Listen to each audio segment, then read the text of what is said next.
Bonjour à tous, je vais vous présenter dans cette vidéo la méthode qui consiste à calculer un produit scalaire de deux vecteurs en utilisant la bilinéarité et la symétrie.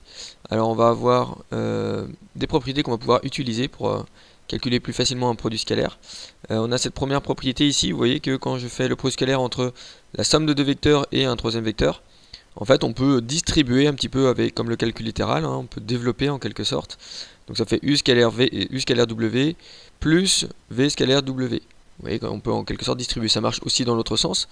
On a U scalaire V plus U scalaire W. Et on peut aussi, j'aurais pu mettre une troisième propriété en rapport avec les deux premières, on peut faire une double distributivité en quelque sorte, avec 4 vecteurs. Donc par exemple U plus V scalaire V, W plus un quatrième vecteur. On peut aussi distribuer avec les 4 flèches, faire une double distributivité. Et j'ai une propriété ici en fait qui est quand on a un réel k ici, un nombre, et un produit scalaire de deux vecteurs, en fait le réel k on peut le mettre devant le produit scalaire, on peut l'associer au premier vecteur, on peut aussi l'associer au deuxième vecteur. Voilà, peu importe, en quelque sorte le produit scalaire c'est un peu comme une multiplication, donc le k on peut le mettre où on veut au niveau de mon produit scalaire. On va prendre un exemple ici, on va prendre le carré ABCD de côté 2 avec I et J les milieux respectifs des côtés DC et CB. Donc on a cette configuration là, ABCD mon carré de côté 2, I et J les milieux, I le milieu de CD et J le milieu de CB.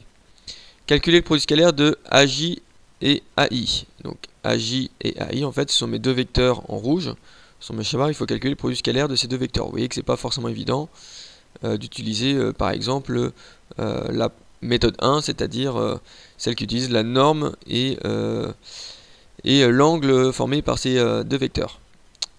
Ici donc AJ scalaire AI, on va utiliser la bilinéarité, ça va être plus pratique. Donc en fait on va se dire que mon premier vecteur AJ ici, le vecteur AJ c'est quoi? C'est le vecteur AB plus BJ. Donc le vecteur AJ c'est en fait le vecteur AB plus le vecteur BJ, ça c'est bien égal au vecteur AJ, c'est la relation de Chasles. Alors pourquoi j'utilise ces deux vecteurs? Parce qu'en fait je vais modifier mon vecteur AJ, mon vecteur AI pour faire en sorte de faire apparaître que des vecteurs qui sont liés aux côtés de mon carré. Pourquoi? Parce que intuitivement on sait bien que les côtés du carré sont perpendiculaires et donc forcément les vecteurs vont être orthogonaux et donc le produit scalaire vaudra 0. Le produit scalaire entre deux vecteurs orthogonaux vaut 0. Donc forcément ça va simplifier les calculs. Donc ici je vais essayer de me ramener à utiliser des vecteurs qui sont liés plutôt aux côtés de mon carré. Donc AJ c'est quoi? C'est AB plus BJ. Voilà, donc je transforme AJ en AB plus BJ. Je vais faire pareil avec le vecteur AI. Donc le vecteur AI en fait c'est quoi? C'est AD plus DI.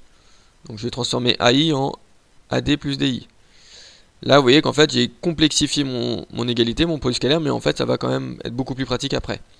Et là je vais utiliser justement la propriété que je disais, qui est en quelque sorte la double distributivité, qui va me permettre justement de simplifier aussi mes calculs.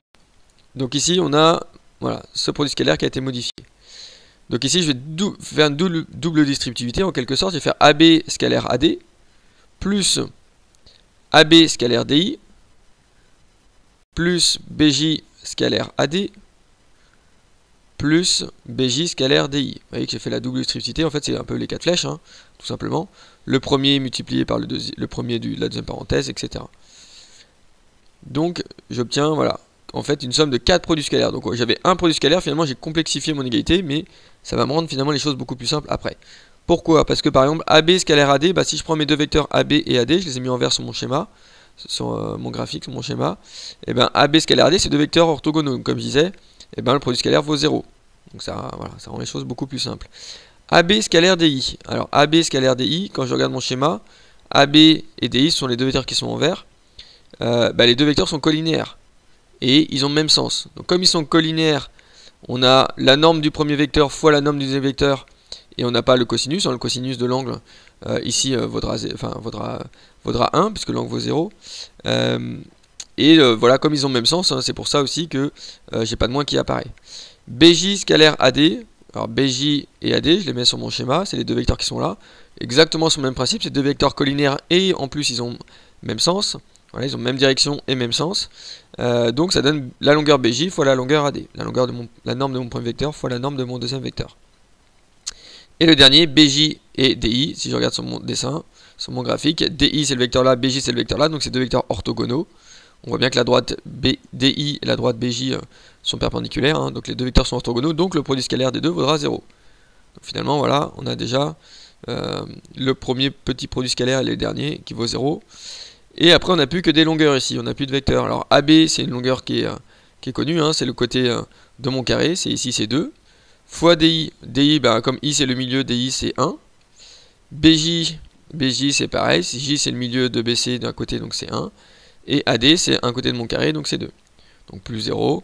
Et donc j'ai plus qu'à calculer, à finaliser mon calcul. 2 fois 1 plus 1 fois 2, hein, donc ça fait 2 plus 2, c'est-à-dire 4. Donc le produit scalaire entre AJ et AI c'est égal à 4. Évidemment il y a d'autres façons de faire qui auraient pu être plus simples, mais certainement beaucoup plus compliquées aussi et plus longues. Voilà, le fait d'utiliser la binarité ici nous a quand même rendu les choses beaucoup plus simples. J'espère que vous avez compris comment calculer le produit scalaire de deux vecteurs en utilisant la bilinéarité. Merci de m'avoir écouté, à bientôt.